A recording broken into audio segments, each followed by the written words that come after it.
आज हम करेंगे क्लास 9 की कावेरी बुक का चैप्टर नंबर 2 जिसका नाम है द पोट मेकर, उसके क्वेश्चन आंसर्स। इससे पहले मैं आपको ये बता दूं कि इस चैप्टर की एक्सप्लेनेशन की जो वीडियो है वो मैंने ऑलरेडी अपने चैनल पे अपलोड की हुई है।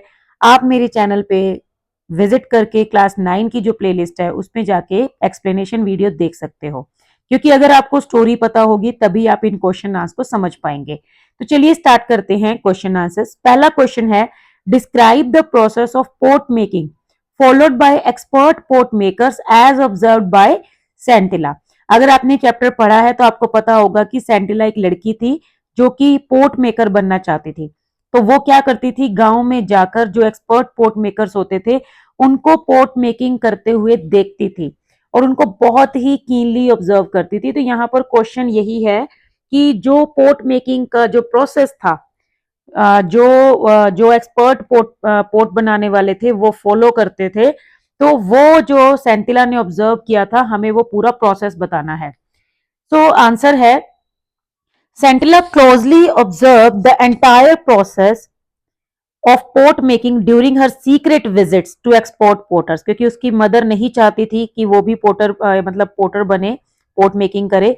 तो वो चुपचाप मतलब चुपके से जाती थी सीक्रेटली और लोगों को पोट बनाते हुए देखती थी। तो वो बड़े ध्यान से ऑब्जर्व करती थी पूरे प्रोसेस को।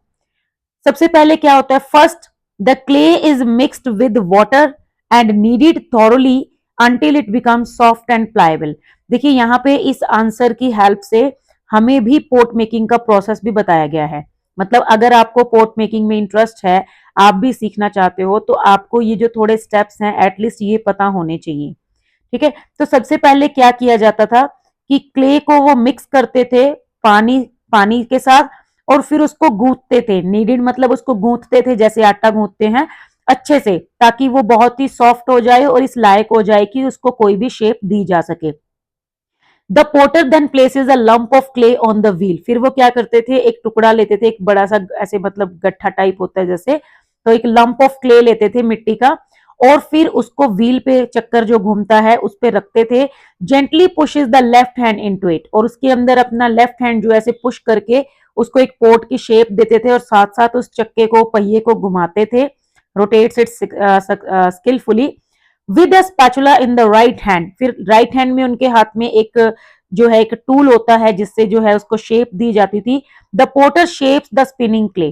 तो पोटर क्या करते थे, जो वो घूम रही होती थी क्ले उसको घुमाते घुमाते साथ साथ में शेप देते थे, प्रोड्यूसिंग रिदमिक टैपिंग साउंड्स, और साथ साथ में टैप टैप करते थे तो उससे एक बड़ा अच्छा सा म्यूजिक प्रोड्यूस होता था।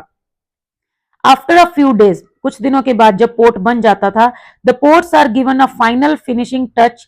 तो उनको जो है प्रॉपर एक फाइनल फिनिशिंग टच दिया जाता था टू एंश्योर प्रॉपर शेप, ताकि उनकी शेप प्रॉपर बने, एंड स्ट्रेंथ, और ताकि वो पक्के हो जाए। They are then dried in the sun, फिर उनको धूप में सुखाया जाता था, and placed in a kiln on a bed of hay and dried bamboo. और सूखी बैम्बू मतलब सूखी घास फूस और इन सब के ऊपर एक अवन में उनको जो है एक भट्टी में रखा जाता था। The pots are covered with the same material, और उनको उसी मटेरियल से कवर भी किया जाता था और बड़े ध्यान से उसमें फायर किया जाता था, मतलब आग जलाई जाती थी। Proper control of the fire is essential, क्योंकि जो ओवर फायरिंग है या अंडर फायरिंग है दोनों ही उस पोर्ट को डैमेज कर सकती हैं। तो इसीलिए उनको पूरी तरह से फायर को कंट्रोल में रखना होता था। तो ये सारा प्रोसेस था जो सेंटिला ऑब्जर्व करती थी। साथ ही मतलब अगर क्वेश्चन आ जाता है कि what is the process of making a port, तो भी आपने ये सेम आंसर बताना है। अगर सेंटिला ने क्या ऑब्जर्व किया तो भी यही बताना है। और एक चीज मैं यहाँ पे बहुत इंपॉर्टेंट पॉइंट आपको मेंशन करना चाहूंगी कि आजकल स्टूडेंट्स क्या करते हैं, चैट जीपीटी पे जाते हैं, वहां पे क्वेश्चन पेस्ट कर कॉपी पेस्ट कर देंगे, उसके बाद बोलेंगे गिव अस आंसर इन 2 और 3 sentences only. So please don't do this बेटा, क्योंकि आपकी 9th क्लास है। आप अगर ये हैबिट अभी से बना लोगे तो आपको फ्यूचर में बहुत लॉस होने वाला है। ठीक है, आप गाइडेंस ले सकते हो ऐप से, यूट्यूब है या कोई भी ऐप है, लेकिन प्लीज इस तरह से कॉपी पेस्ट करके अपनी क्रिएटिविटी अपनी स्किल को खत्म मत करो। ठीक है, खुद से आंसर्स लिखो, जितना आप अच्छे से एक्सप्लेन करके आंसर लिखेंगे, उसमें कीवर्ड्स को कवर करेंगे, पॉइंट्स को कवर करेंगे, कंटेंट अच्छा होगा, उतने ही अच्छे आपको मार्क्स मिलेंगे। So don't just get stuck to short answer. ठीक है, और वैसे भी आपके जो पेपर होता है, एग्जाम होता है, उसमें 3 मार्क्स या 6 मार्क्स के क्वेश्चन आते हैं एज पर द प्रिवेलिंग जो भी उसका पैटर्न है। अगर कुछ आगे चेंज होगा तो I will definitely intimate you, but अभी जो है उसके अकॉर्डिंग अगर हम देखें तो 3 मार्क्स के क्वेश्चन आते हैं या 6 मार्क्स के क्वेश्चन आते हैं। तो अगर 3 मार्क्स का क्वेश्चन है तो इतना कंटेंट तो उसमें होना ही चाहिए। ठीक है, तो आप शॉर्ट आंसर मत कीजिए, वेरी शॉर्ट में तो 1-1 मार्क के हैं, वो एक अलग चीज है, लेकिन आप कोशिश कीजिए कि कंटेंट जो भी आपसे पूछा गया क्वेश्चन में उसको अच्छे से एक्सप्लेन करें। ठीक है, सेकंड क्वेश्चन हमारा है what warning was given to Mesoba by the village council. Mesoba कौन था? उसका फादर, सेंटिला का। अब उसको जो गांव वाले थे, पंचायत वाले, वो क्या उसको एक वार्निंग देते हैं। उनको जब पता चलता है कि जो एरेला उसकी मदर है सेंटिला की, वो उसको पोर्ट मेकिंग नहीं सिखाना चाहती, तब वो उसको वार्निंग देते हैं कि भाई ऐसे मत करो, ये तुम्हारा इंडिविजुअल आर्ट नहीं है, कोई भी सीखना चाहता है तो उसको सिखाना है। ठीक है, so the village council warn Mesoba that Anla must teach pot making to Sentila. एक तो उन्होंने यही कहा कि अपनी बेटी को सबसे पहले तो ये सिखाओ, and to anyone willing to learn the craft, और अगर कोई और भी सीखना चाहता है तो उसको भी सिखाओ। They emphasize the traditional skills do not belong to any one individual but to the entire community. उन्होंने उसको कहा कि भाई ये जो ट्रेडिशनल स्किल्स होती हैं, चाहे आपकी कोई भी ट्रेडिशनल स्किल है, वो किसी एक बंदे से नहीं, पूरी कम्युनिटी से बिलोंग करती हैं। Such skills represent the culture and heritage of the people. ऐसी जो स्किल्स होती हैं वो लोगों की विरासत को, उनके कल्चर, संस्कृति को रिप्रेजेंट करती हैं and must be pass down through generations. और अगर देखो कोई करेगा ही नहीं आगे, मतलब किसी को सिखाएगा नहीं, तो वो तो आर्ट फिर खत्म ही हो जाएगी। तो वो कहते हैं कि भी इसको जनरेशन टू जनरेशन पास करना है। हाँ, आप आज अपने बच्चों को सिखाओ, फिर वो अपने बच्चों को सिखाएं, है ना, और लोग भी सीखें, ताकि वो जो कल्चर है, हेरिटेज है, वो बना रहे। So Mesoba was caution. अब मेसोबा को ये समझाया गया अच्छे से, टू एंश्योर दैट एरेला fulfills her responsibility of preserving and sharing this valuable tradition. तो फिर उसको बोला गया कि भाई अच्छे से इंश्योर कर लियो कि तेरी जो वाइफ है एरिल्ला, वो अपनी रिस्पॉन्सिबिलिटी निभाए और इस आर्ट को, इस ट्रेडिशन को, जो हमारे लिए बहुत वैल्यूएबल है, इसको भी आगे भी शेयर करे। मतलब वो अगर सेंटिला को सिखाएगी तभी तो सेंटिला आगे अपने से आगे जनरेशन को सिखाएगी। अगर वो उसको ही नहीं सिखाएगी तो फिर तो वो आर्ट खत्म ही हो जाएगी। ठीक है, so this was the warning that was given to Mesoba और Sentila's father. Question number 3 is how did Santilla feel when she failed at pot making even after a year of training with her mother? सेंटिला को कैसा लग रहा था जब 1 साल की training के बावजूद भी वो पोट बनाने में फेल हो रही थी? आप अपने आप को सेंटिला की तरह इमेजिन करके देखो। आप अगर उसकी जगह पे होते और आपको 1 साल से मेहनत किए जा रहे हो, फिर भी आप किसी काम को नहीं कर पा रहे हो, तो कैसा लगेगा? ऑब्वियस सी बात है, गुस्सा आएगा, फ्रस्ट्रेशन होएगी, ऐसे मन करेगा कि सब कुछ फेंक फाक के, तोड़ ताड़ के भाग जाऊं, है ना। तो दैट इज की फ्रस्ट्रेशन। तो वही, और डिसहार्टन भी होगा कि यार मुझे क्यों नहीं आ रहा, कहाँ मेरे पास कमी रह गई है। ठीक है, so Sentila also felt the same. So Sentila felt deeply ashamed, मतलब उसको शर्म आ रही थी कि कोई क्या कहेगा कि 1 साल के बाद भी ये सीख नहीं पाई। फ्रस्ट्रेशन, जैसे मैंने अभी आपको बताया कि सबको तोड़ ताड़ दूं, है ना।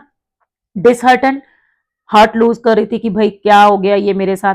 When she fail to master pot making even after a year of training. तो आपको इसमें ये जो है कीवर्ड्स याद करने हैं, अशेम्ड, फ्रस्ट्रेटेड एंड डिसहार्टन। ठीक है, उसके बाद कहता है कि she would hang her head in disappointment.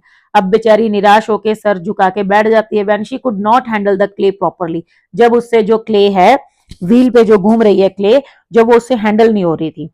While her mother effortlessly created perfect ports. अब उसकी मदर का तो भाई एक्सपीरियंस था ना इतने सालों का, वो बड़े आराम से बिना ज्यादा मेहनत किए भी बढ़िया बढ़िया पोर्ट्स बना रही थी।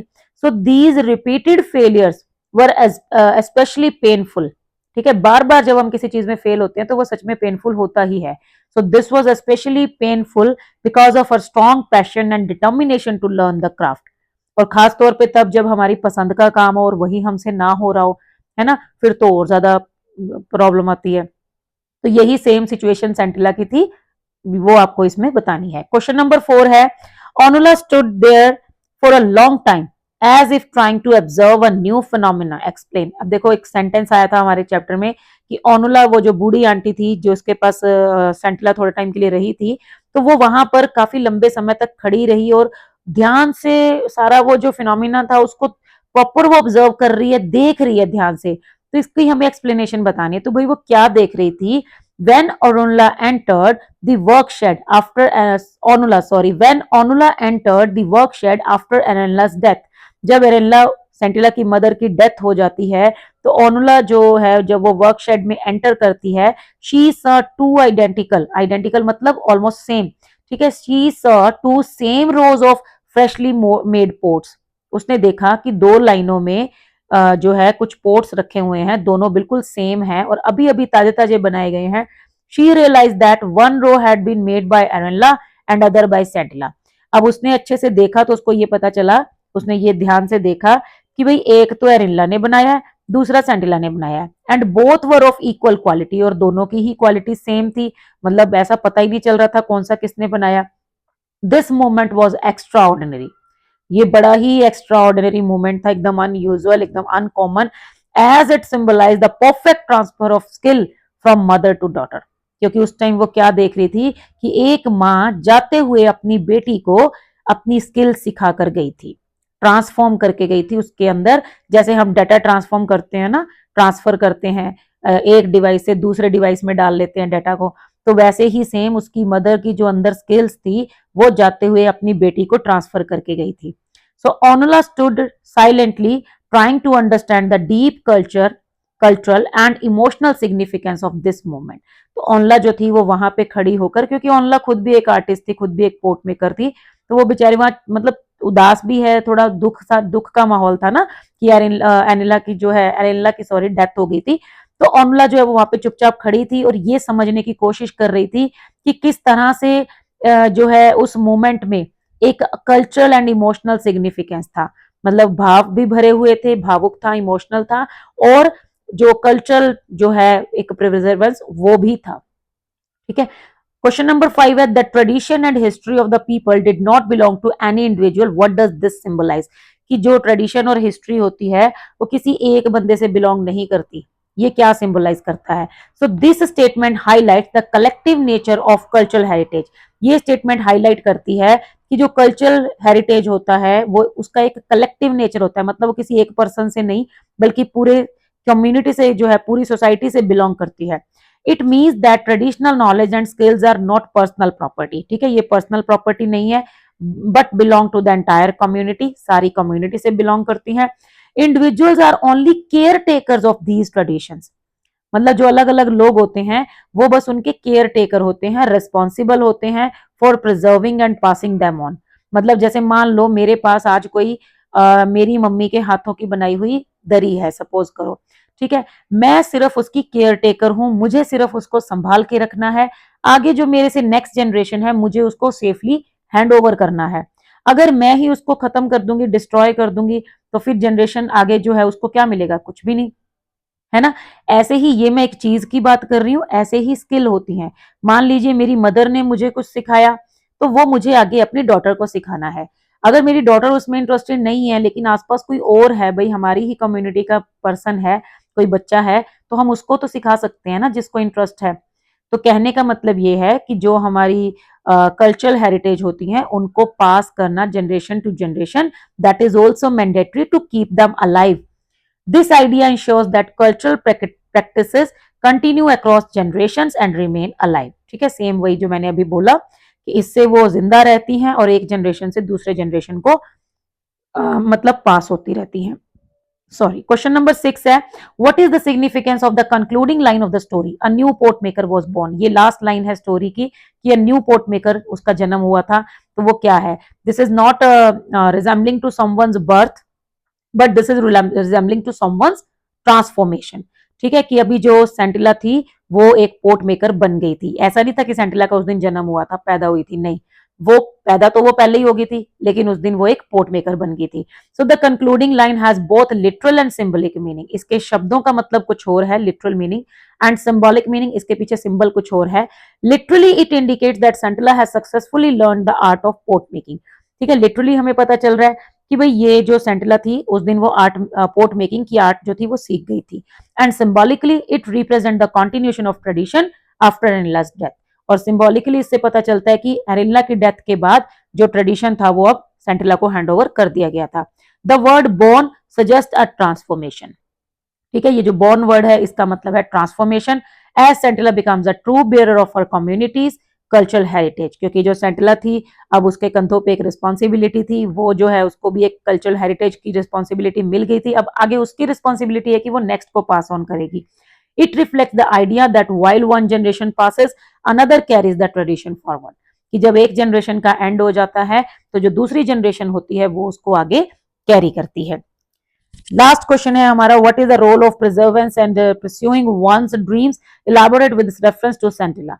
सो perseverance is essential for achieving one's dream, मतलब देखो डिटर्मिनेशन, पेशेंस, ये सब क्वालिटीज होती हैं जो एक पर्सन के अंदर होनी चाहिए अगर कोई अपने सपनों को पूरा करना चाहता है।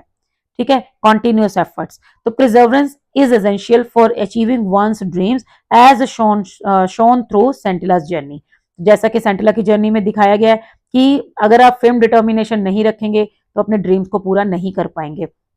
So despite phasing opposition from her mother, हालांकि उसकी खुद की मदर ही उसके खिलाफ थी कि मैं इसको नहीं सिखाऊंगी, पहले तो ये, फिर चलो मदर जैसे तैसे मान गई, फिर रिपीटेड फेलियर्स, फिर उसको हैंडल नहीं करना आ रहा, बार बार फेल हो रही है, एंड पर्सनल डिसअपॉइंटमेंट, बेचारी निराश हो रही है।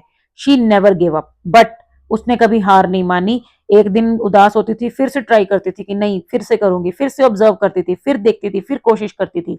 She secretly observe expert potters and continued practicing tirelessly, मतलब उसने सीक्रेटली ऑब्जर्व किया एक्सपर्ट पोर्टर्स को एंड कंटिन्यू रखा अपनी प्रैक्टिस को बिना थके, टायरलेसली।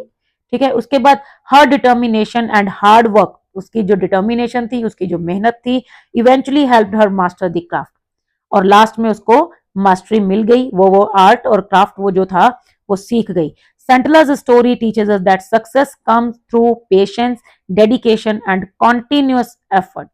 ठीक है, अब इस स्टोरी से हमें क्या सीखने को मिलता है कि भाई जो सक्सेस है वो ऐसे ही नहीं मिल जाती हाथ पे हाथ रख के, वो मिलती है पेशेंस से। पेशेंस मतलब हमें बहुत वेट करनी पड़ सकती है, जरूरी नहीं कि आज हमने कोशिश की और कल हम सक्सेसफुल हो गए। ठीक है, डेडिकेशन, हमारे अंदर डेडिकेशन होनी चाहिए। कॉन्टिन्यूस एफर्ट्स, दैट मीन्स कि हमें कॉन्टिन्यूसली एफर्ट करने चाहिए। ठीक है, सो ये थे हमारे क्वेश्चन आंसर इस स्टोरी के। इससे पहले जो let us think and reflect वाली एक्सरसाइज है, जो एक्सट्रैक्ट बेस्ड क्वेश्चंस है, वो भी मैं आपको करवा दूंगी, और साथ में हम जो बुक एक्सरसाइज है वो भी सॉल्व कर लेंगे। ठीक है, तो आज के लिए बस इतना ही, मिलते हैं नेक्स्ट वीडियो में। Thank you, bye bye.